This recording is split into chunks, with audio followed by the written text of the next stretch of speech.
mais delicados, que precisa ser transformado num tema mais intensificadamente a ser pesquisado, é o que se entende por processo de comunicação na arte. Ou seja, o que cabe à arte fazer mesmo.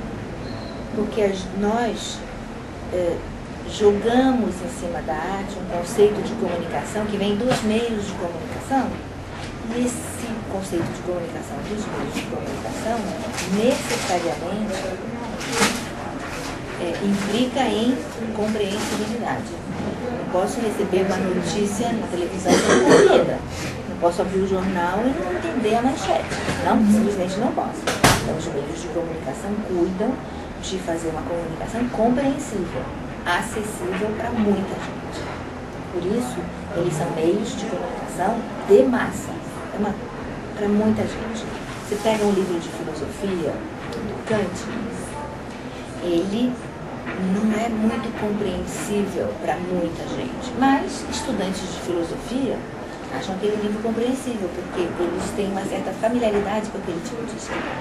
Então aquele livro também se comunica com muito menos pessoas, mas ele também se comunica, ou seja, ele também é compreensível para alguns, não é mais para muita gente.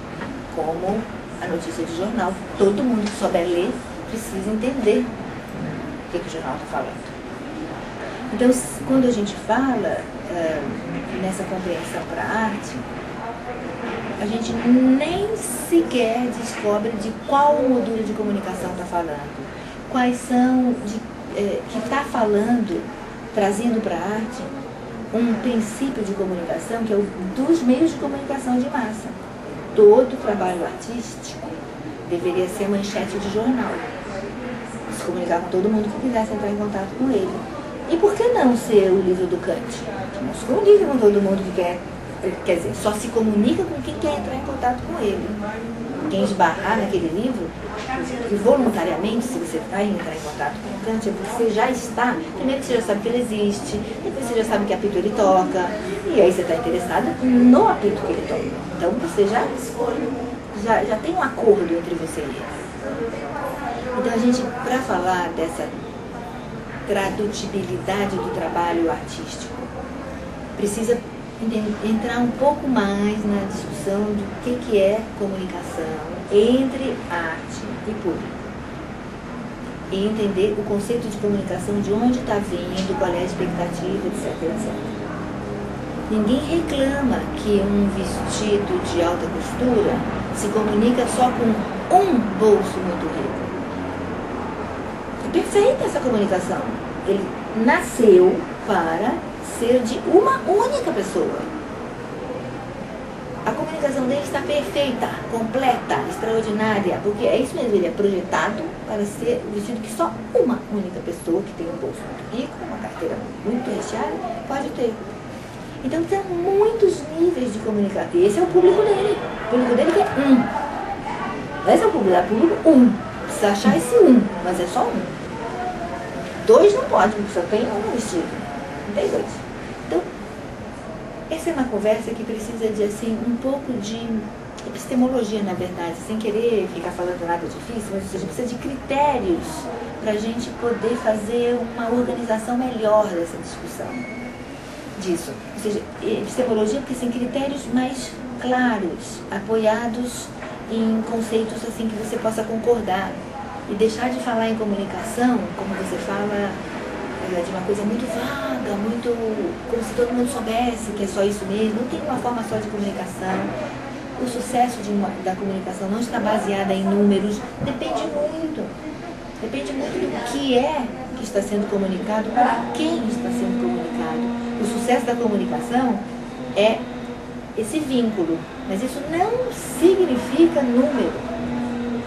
Pode ser é o sucesso absoluto, e às vezes 100 é precário, porque a comunicação da agência que tinha projetado para 5.000 e aí apareceram 100, precário. Não é por número.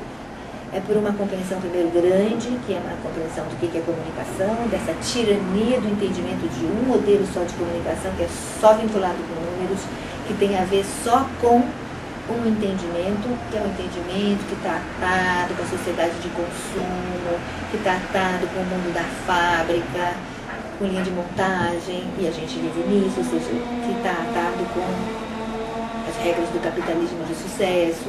É o nosso mundo mesmo, mas a gente precisa fazer uma leitura crítica disso. Posto isso como condição de entender o que é comunicação, uma obra de arte talvez não se possa sequer falar, como não se pode falar, por exemplo, roupa, como se fosse uma coisa só. Como a arte se comunica com seu corpo. Que arte? Que tipo de arte? Porque é preciso entender que, como na literatura, o Paulo Coelho se comunica com muitas pessoas. É um mérito, é maravilhoso ele fazer isso. Mas tem uma série de autores que escrevem livros que se comunicam com muito menos. O Lautréamont, ele não se comunica com o mesmo número de pessoas. Ele escreve a mesma coisa, é livro, é literatura, mas é diferente. Uma coisa para muita gente, outra coisa para menos gente. Eu tenho a impressão que na arte a gente precisa entender dessa maneira. Que arte é para muita gente, que arte é para menos gente. Claro, uma exposição de Picasso no museu, hoje, é para muita gente. Provavelmente há 90 anos atrás, era para muito menos gente. Muito menos gente. A mesma exposição. Não podia nem estar no museu. Demorou um tempo até que ele ficou muito midiático e ficou para muita gente. Então, o que é um sucesso? Um sucesso é a tradução que o Picasso tem com essa muita gente que vem na exposição. Não porque não se tem a menor garantia, aliás, a gente tem todas as garantias de que não tem a menor tradução. Menor tradução. Porque se tivesse sendo traduzido, ou seja, se os entendimentos de pintura, de mundo, que estão lá na pintura do Picasso, estivessem sendo consumidos pelos milhões que vão na exposição, esses milhões consumiriam outras coisas.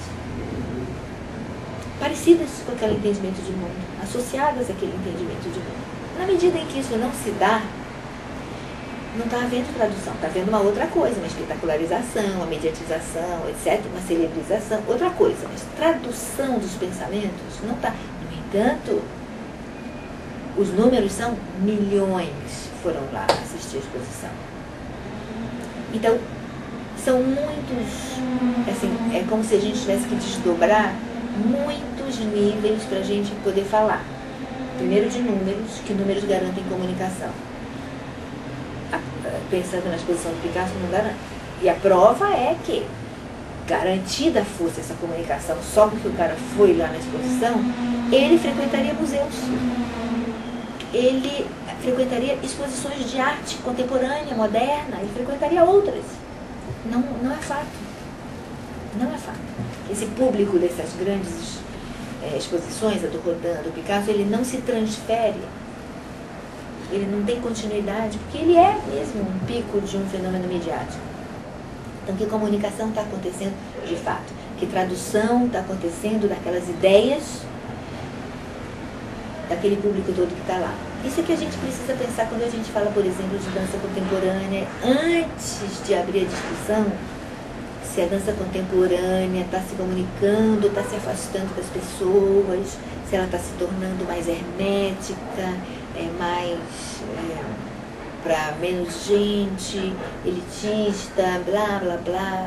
Antes de entrar nessa discussão, a gente só pode entrar nessa discussão um pouco mais instrumentalizado da noção de o que é público. Como é que se chega em público? Como é que se mede público? E tem um monte de estudos. Por isso que eu falei, tem um monte de estudos para isso. Se você quiser ir na publicidade, tem. Se você quiser ir na propaganda, tem. Se você quiser ir na ciência social, tem. Entendimentos de o que é público, como é que se mede, como é que não se mede, como é que se atinge, como não se atinge. Então, para a gente entrar nessa conversa, a gente precisa saber de quem já está conversando sobre isso.